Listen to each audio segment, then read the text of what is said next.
1969 was a year of both creative peaks and personal valleys for the Beatles, as they navigated the final stages of their storied career. It was a year that saw them produce some of their most iconic music, but also grapple with deepening internal divisions that would eventually lead to their breakup. Despite the challenges they faced, the Beatles' musical output in 1969, including Abbey Road and the beginnings of Let It Be, remains a testament to their enduring genius. The year began with the Beatles immersed in the Get Back project, which was originally conceived as a return to their roots. The idea was to record an album of new songs, perform them live for the first time in years, and create a documentary capturing the entire process.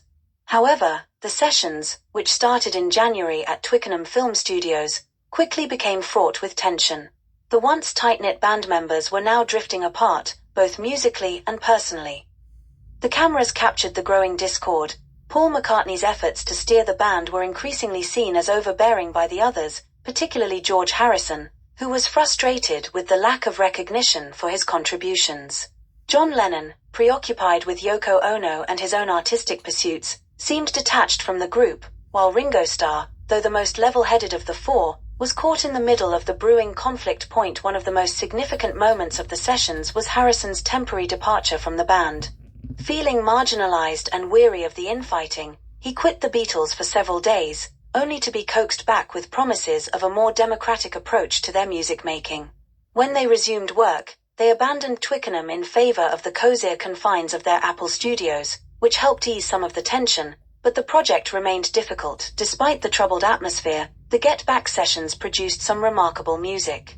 Songs like Get Back, Let It Be, The Long and Winding Road, and Across the Universe emerged from these sessions, showcasing the Beatles' enduring ability to create timeless songs even under strained conditions. The project was eventually shelved, and the recordings would be revisited later in the year. In April, the Beatles came together again, this time with a renewed sense of purpose, to begin work on what would become Abbey Road. Unlike the contentious Get Back sessions, the Abbey Road recordings were marked by a more focused and collaborative spirit, thanks in large part to producer George Martin, who returned to work with the band. Although the underlying tensions had not disappeared, the band members managed to set aside their differences, at least temporarily, to create a cohesive and polished album. Abbey Road featured some of the Beatles' most beloved songs. The opening track, Come Together, was a funky, bluesy number written by Lennon, while Something, penned by Harrison, became one of the band's most acclaimed love songs. McCartney contributed the light-hearted Maxwell's Silver Hammer and the poignant Golden Slumbers, while Ringo Starr offered the whimsical Octopus's Garden. The album's second side is particularly famous for its medley of short, interconnected songs, which showcased the band's ability to blend their individual talents into a unified whole. The album's final track, The End, was especially symbolic. It featured the last time all four Beatles played together in the studio, and it concluded with the line, "And in the end, the love you take is equal to the love you make," a fitting epitaph for the band's incredible journey. Released in September 1969, Abbey Road was a critical and commercial success, topping the charts in both the UK and the US. It was a bittersweet achievement, as it marked the last album the band recorded together. In the midst of recording Abbey Road, the band members were also dealing with the business affairs of Apple Corps, which had become increasingly chaotic. The company was losing money, and the Beatles were struggling to manage it. In an effort to stabilize their finances, McCartney suggested bringing in his future father-in-law, Lee Eastman, as the band's manager. However, Lennon, Harrison, and Starr preferred the management of Alan Klein, who had already begun handling their affairs. This disagreement over management deepened the rift within the band, with McCartney feeling increasingly isolated. As 1969 drew to a close, the Beatles were moving in different directions, both personally and professionally. Lennon, increasingly influenced by Ono, was exploring more experimental and political music.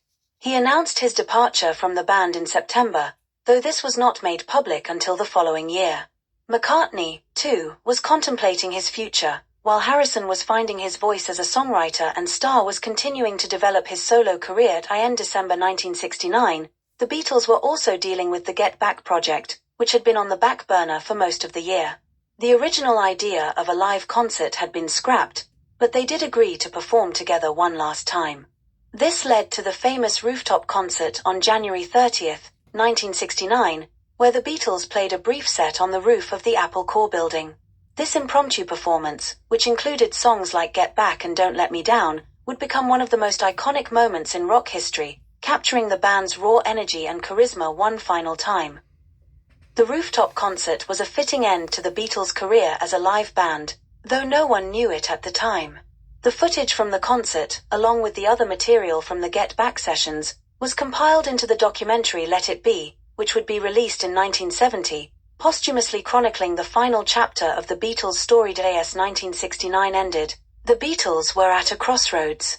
They had achieved unimaginable success, transforming popular music and culture, but the personal and professional tensions that had been building for years were now impossible to ignore. Although they were still capable of creating extraordinary music together, the bonds that had held them together were fraying. The year had seen them produce some of their most enduring work, but it also marked the beginning of the end for the greatest band in the world.